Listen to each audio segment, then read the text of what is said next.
Now we're just going to take a moment to talk about some of the other moves that happened today. It's funny, I feel like at like 3 o'clock I was like, wow, I have nothing to talk about, so there's no chance of a pod, and then quite a few things happened.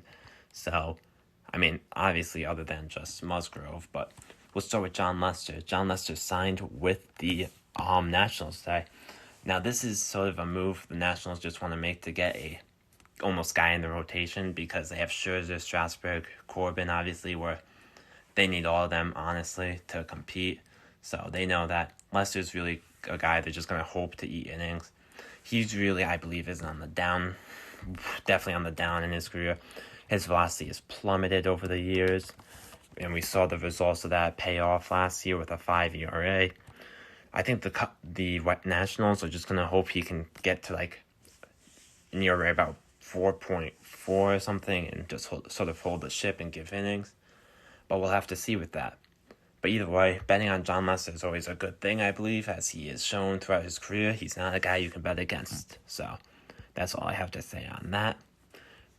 I'm kind of surprised the Nationals didn't see if they can sign someone maybe like a step above, maybe like a Martin Perez, who at this point is almost definitely better than Lester. But yeah, I mean, I certainly understand it. So I think a alright move for them. We'll have to see how good Lester does this year.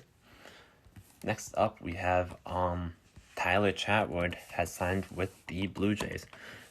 Chatwood coming off a pretty rough year, ERA about 5, but had a really good 3.76 last year, in 19, I believe, with the Cubs.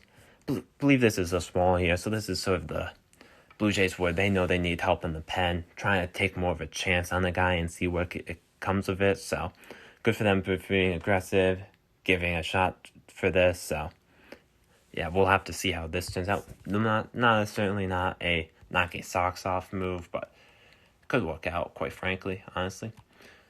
Marcus Semien now is also, so we had talked about Marcus Semien possibly playing second. Feels like the chances of him playing shortstop next year keep dwindling because apparently the Dodgers are looking at him to play third next year, potentially. So he's apparently going to possibly be all around the diamond. So that'll be interesting to see.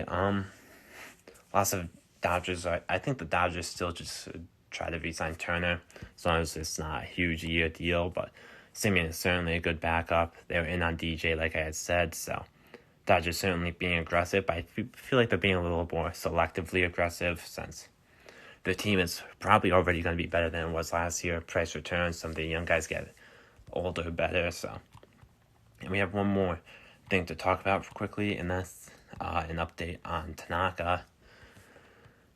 So, Tanaka, we haven't really heard much on him, honestly, in quite some time. I believe he's looking for. It seems like he's looking for a 1-year deal, honestly, and he deserves at least $11 million per year if that's per the 1 year. The Padres apparently were interested, but obviously that is very unlikely. Now that after this Musgrove trade, honestly, I'd be kind of surprised at this point. The Yankees don't just get aggressive and try and sign up for about 1 year, $16 million. But the problem is, I'm not sure what their money is at this point. So the problem is now that the Yankees can't sign him to a 2-year deal without exceeding a luxury tax limit, and that could really kill them if they try and extend a different player that year. So that'll be interesting to see. It will be interesting to see if Tanaka ends up just signing a 1-year deal and what comes of it.